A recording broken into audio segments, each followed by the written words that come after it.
आपका क्या नाम है, आप कहाँ से बिलोंग करते हैं और एजुकेशन बैकग्राउंड क्या है आपका? My name is Atul Sharma और मैं सोनीपत हरियाणा का रहने वाला हूँ और मेरा education background I have done my bachelors from NIT Kurukshetra in mechanical engineering. तो आपका इंटरव्यू कैसा गया है? It was nice. कि आपका अटेम्प्ट कौन सा है और आपने मेंस कौन सा लिखा है?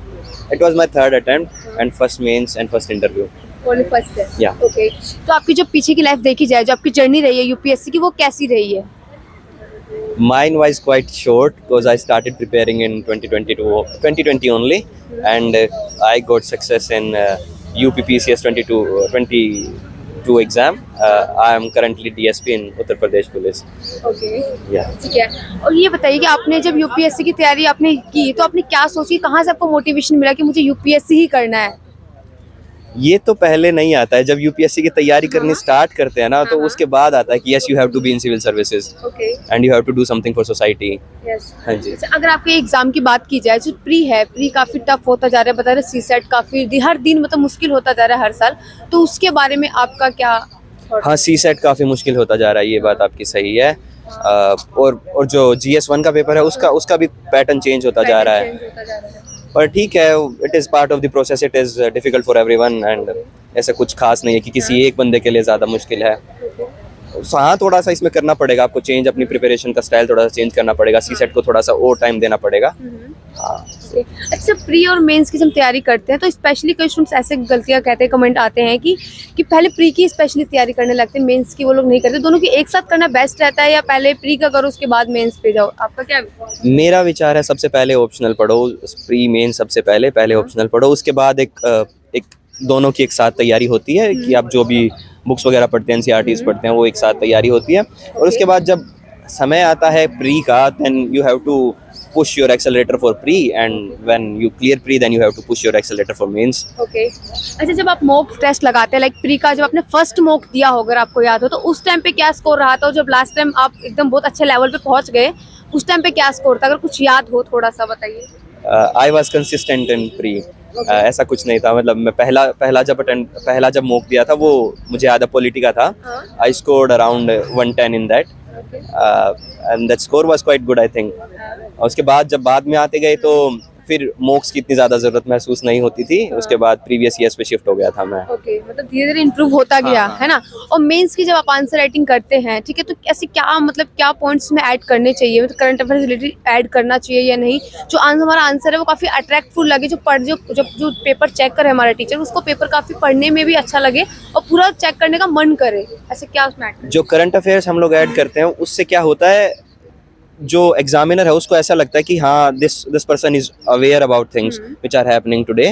और करंट अफेयर से ज़्यादा भी आप हमको कमेटीज़ के बारे में बताना पड़ता है। अब मेरा पर्सनल एक्सपीरियंस है कि इंट्रोडक्शन और कंक्लूजन्स आपके बहुत ज़्यादा इफेक्टिव होने चाहिए। यही है। ओके, करंट अफेयर के लिए बेस्ट रिसोर्सेज क्या रहेगा? मैंने ऐसा सच कुछ ज़्यादा फॉलो नहीं किया था करंट अफेयर्स के लिए। For pre I just used PT 365 of environment and science and tech, और मेंस के लिए तो मतलब जो मैंने खुद से अपने नोट्स बनाए थे वो। ओके, जैसे आपने खुद बताया कि पर्सनल नोट्स जो आप बनाते हैं, फिर जो कोचिंग अगर के नोट्स होते हैं, दोनों में काफी डिफरेंस होता है ना, तो आपने अपने लिए बेस्ट क्या रहता है स्टूडेंट्स के लिए? मेरे को तो खुद के नोट्स ज़्यादा बेटर लगते थे। आपने सेल्फ स्टडी किया है, किसी कोचिंग वगैरह की हेल्प ली थी स्टार्टिंग में? GS के लिए मैंने कोई कोचिंग नहीं लिया है, ऑप्शनल के लिए मैंने लिया। ऑप्शनल के लिए ऑप्शनल सब्जेक्ट आपने क्या रखा है? एंथ्रोपोलॉजी। ओके, अपने इंटरेस्ट के अकॉर्डिंग रखा है या बैकग्राउंड के अकॉर्डिंग? नहीं, मेरा बैकग्राउंड इंजीनियरिंग का है। जब मैंने सिलेबस पढ़ा तो मुझे लगा ये सही है, और छोटा भी था and it was scoring, so it was mix of all the things. Okay, UPSC की जर्नी ना काफी लॉन्ग होती है, ठीक है, तो उस टाइम पे किस तरीके से आपने आपको मोटिवेट रखना होता है? काफी सारी चीजें में फेस करनी पड़ती है, प्रॉब्लम सी, उस मोमेंट पे आप कैसे अपने आप को हैंडल करते? मेरे हिसाब से मोटिवेशन से ज़्यादा ज़रूरी डिसिप्लिन है, क्योंकि motivations fade after some time but discipline can't fade. आपको एक रूटीन अपना बनाना पड़ता है और आपको करते ही रहना है वो, वेदर यू लाइक इट और नॉट, पर अपने को करते ही रहना पड़ता है। और मोटिवेशन क्या है, वो फेड हो सकती है थोड़े दिन बाद, आज आ गई कल नहीं आई है।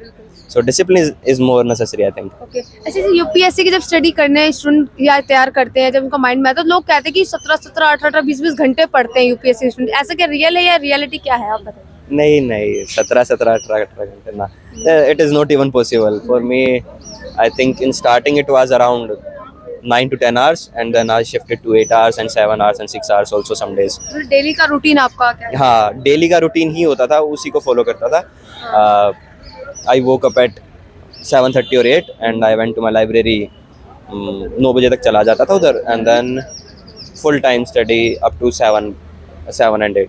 ओके. अच्छा, आपके इंटरव्यू में टाइप पे ज़्यादा क्वेश्चन पूछे गए या आपके एजुकेशन बैकग्राउंड के अकॉर्डिंग, या आप अभी बता रहे हैं जैसे कि सर्विस में है उसके अकॉर्डिंग? सर्विस से बहुत ज़्यादा क्वेश्चंस पूछे गए हैं. सर्विस से हाँ. सिचुएशन बेस्ड क्वेश्चन थे क्या? Situation based question? ना, situation based question was not there, but service based questions होते हैं. ठीक है, सर्विस बेस्ड थे. ओके.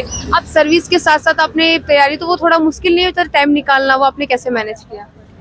अब करना पड़ता है वो तो. If you want to achieve things then you have to do things. बिल्कुल. ठीक है. तो जो न्यू स्टूडेंट्स हैं, तैयारी करना चाहते हैं या सोच रहे हैं, तो उसके बारे में आपका क्या रहेगा मैसेज उनके लिए, बिगनर्स के लिए? सबसे पहले तो प्री में सी सेट को फॉरगिविंग ना लें, एंड मेंस में अपने करंट अफेयर्स को अच्छे से तैयार रखें. कमेटीज़ वगैरह को जो भी सिलेबस है उसके अलग, हर एक पॉइंट के अलग अलग नोट्स बना लें. एंड इंटरव्यू तो it is personality test. You have to shine in your personality. Thank you so much sir. Thank you. Thank you.